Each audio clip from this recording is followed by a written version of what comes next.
26 CRPF Jawans were martyred, 6 others injured in a Naxal attack in the Chintagufa area of Sukma in Chattisgarh. These are images that you see of the injured CRPF Jawans being taken to Raipur and other hospitals. The Naxals initially triggered an IED blast to target a CRPF patrol party. This was reported by Sukma's additional superintendent of police, Jitendra Shukla. The martyred Jawans belong to the 74th battalion of the CRPF. Now, this deadly ambush took place at the Burakpal near the Dronapal station. Naxals looted all arms, all ammunitions of the CRPF Jawans. What we are now being told is more than 300 Naxals launched this attack on the security forces. Party के ऊपर जो अमुश हुआ है उसका भी पूरा detail तब आएगा, घटनास्थल में जाकर समीक्षा करेगा, तभी पूरा विवरण अपन बता पाएगा। अभी फर्स्ट प्रायोरिटी हम लोग जो घायलों को तो इवैक्यूएट कर दिया, डेड बॉडीज को भी वापस रेस्ट कैंप तक लेने के लिए जो अभी अभियान चल रहा है। Now in Delhi, Prime Minister Narendra Modi was briefed about these attacks. Now a meeting was also held in the Ministry of Home Affairs. But the question remains, what good are these meetings after every Maoist attack unless there is a clear road ahead? Is there a strategy to deal with this Maoist situation? Or is the government stumbling from one crisis to the other? Let me now quickly get you political reactions. ये छत्तीसगढ़ के सबसे महत्वपूर्ण जो हमारा जिला है सुकमा और तोरनापाल camp से लगा हुआ चिंतागुफा और से यदि हम सोचे बुरकापाल का, इस पे काफ़ी नक्सलियों का दबाव भी है और पुलिस का या सीआरपीएफ का भी उस पुल के निर्माण में काफ़ी दिन से लगे हैं। ये घटना काफ़ी गंभीर घटना है। उन सभी के परिजनों को न केवल मैं बल्कि पूरे छत्तीसगढ़ देशवासियों की ओर से हम अपनी श्रद्धांजलि अर्पित करते हैं।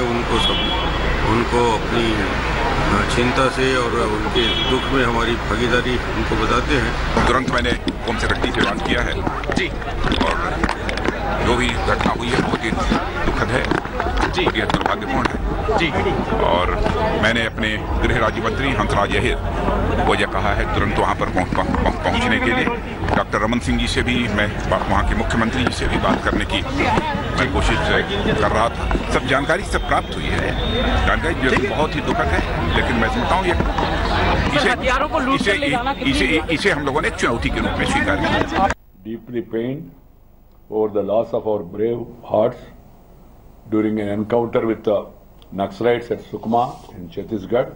This is a classic case of Naxalites indulging in mindless killing. They believe in the policy of a bullet bringing change. But in democracy, ballot is more powerful than bullet. The stringent action will be taken to bring the culprit to justice. ये बहुत एक दुखद घटना हुआ है, तो उसको reaction तभी देंगे जब पूरा जानकारी प्राप्त होगा। तो ये बहुत एक दुखद घटना हुआ है, तो उसको रिएक्शन तभी देंगे जब पूरा जानकारी प्राप्त होगा। तो Joining me now on the broadcast, India Today's Ministry of Home Affairs correspondent Kamaljeet Kaur Sandhu with the latest and former Director General of the Uttar Pradesh Police and the Border Security Force, Prakash Singh. Kamal, I want to come to you first. 26 killed, 6 injured. How is the CRPF being repeatedly targeted, and especially in and around Sukma in Chhattisgarh? Well, absolutely, Gaurav. This is obviously talks about intelligence failure, but more than that, there is a huge story behind the road of Jakarkunda, which is also known as the death road by itself.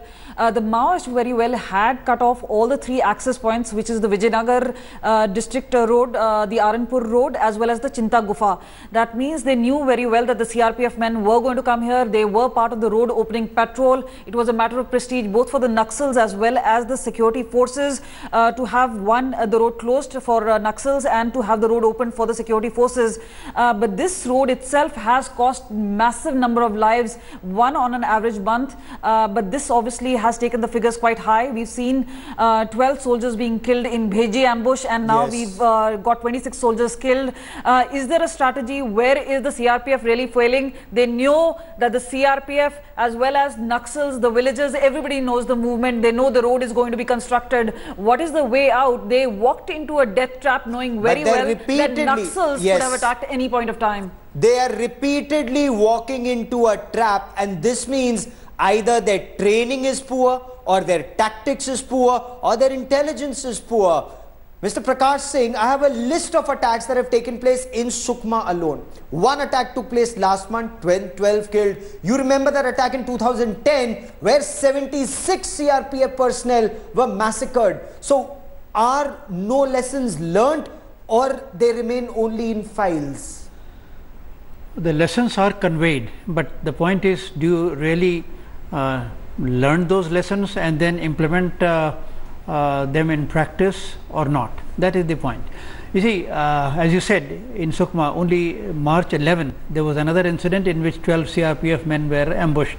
They were not ambushed, they were blasted by IED, and 12 people died. In this incident, but it was an engagement, it was an ambush, and they died mostly, I would imagine, of bullet injuries, which makes it more serious. So even, I mean, last month there was an incident, this month again there is an incident, so obviously there is something seriously lacking. Now at this point I would like to ask a question. Why is it that the post of Director General CRPF, a force of about 300,000 men, headless for the last more than 50 days? Yes. What is the problem with the government in appointing a Director General?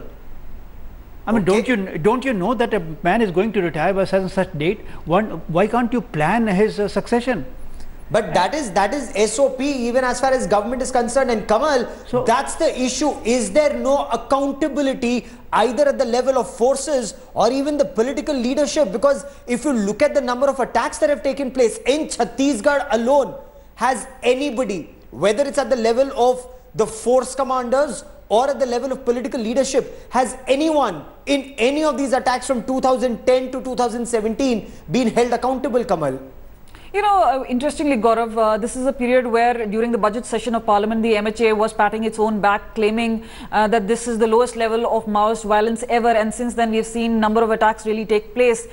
Is it too early to take that particular credit itself is a big question. The other is obviously about how CRPF as a force, while they have been given poor training, also talks about how soldiers seem to be demotivated. Many of them obviously also feel that they've been sent there to only take bullets. This is not the impression which India should try and give to its soldiers. Better training, better tactics, more intelligence, that is something that they can really work on, and obviously having a DG in place will always help. Okay, a DG in place is one part of the problem, but Mr. Prakash Singh, you've headed forces that have dealt with Maoist violence, and that was eliminated even before it could take root in Uttar Pradesh. Where is the problem as far as Chhattisgarh is concerned? Or let's take the entire Maoist belt, whether you talk about Chhattisgarh, you talk about Jharkhand, Andhra Pradesh, perhaps the only state that has successfully contained it or controlled it. Is it poor training? Is it poor tactics? Or is it poor leadership of the CRPF and the respective state police, sir? The greatest problem, as far as I can see, is that the equations are all topsy-turvy. Let me explain what I mean.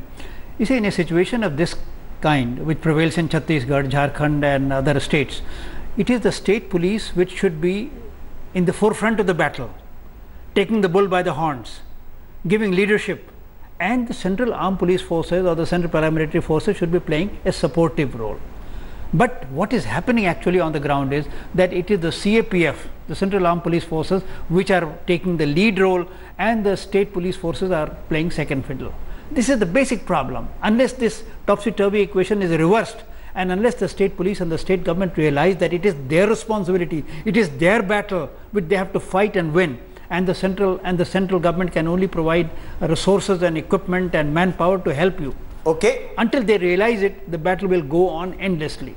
No, but this is a battle that the state, Mr. Prakash Singh, actually appears to be losing. Look at the situation on ground, and I have a list of all these terror attacks that have taken place all through the past 2 years, and I'm not even going into what happened in the previous government's regime and that big disaster that took place in 2010 where 76 CRPF personnel were massacred in Chattisgarh. Take a look at what's happened in the past 2.5 years. In 7 CRPF personnel killed in Chattisgarh, again it's 4 killed in Sukma, 10 killed in Bihar, 12 killed in Sukma. There's a long list. So what is this? Is this poor intelligence? Because let's take a look at this current case. If 300 people have assembled in any one place, which means the word would have gone out, they would have taken some time to assemble, they would have got their weapons, and if they're using explosive tipped arrows, it takes time to bring all this equipment together. So this is total intelligence failure apart from operations failure. Intelligence failure, I agree. When you say that there were 300 Maoists, well, let us say there were only 100, and the figures are an exaggeration. But even if 100 people, they did not paradrop from the heavens. They were there in the area. They must be camping somewhere. They must be moving from place A to B. Why was there no intelligence? And there was no intelligence because the state police did not take part in the operation which took place on the ground. How is it that not one state police personnel was there who would also have sustained injury or let alone anything worse than that? Yes, it's only the central paramilitary forces whose Jawans are killed. So is it time, if it's the CRPF, is it time for CRPF officers and Jawans or the state police forces officers and Jawans to train together, or they operate together, or is it time to bring in retiring short service commission officers of the army and Jawans with 17 years color service, raise a new federal force that will effectively go across these states and wipe out this menace, sir? I think something like Rashtriya Rifles, should be created out of the Central Armed Police Forces, yes, and they should have the freedom to operate across the borders, yes, not limited to states, that you are limited to Jharkhand, this, that. Something, we have to think out of the box, because this compartmentalized approach has not led us anywhere. And there's so much that could be said about CRPF training. There was so much that could be said about state police forces coordinating with the central forces. Mr. Prakash Singh, you've hit the nail on its head. We here at India Today will continue to track this story very closely. For the moment, Kamaljeet Kaur Sandhu and Prakash Singh, many thanks for joining me. But on India First, while we tell you what the problem is, but is this also a solution? Create a force, something like the Rashtriya Rifles, that will travel across the states and wipe out the menace wherever this menace is. We'll tell you more about this.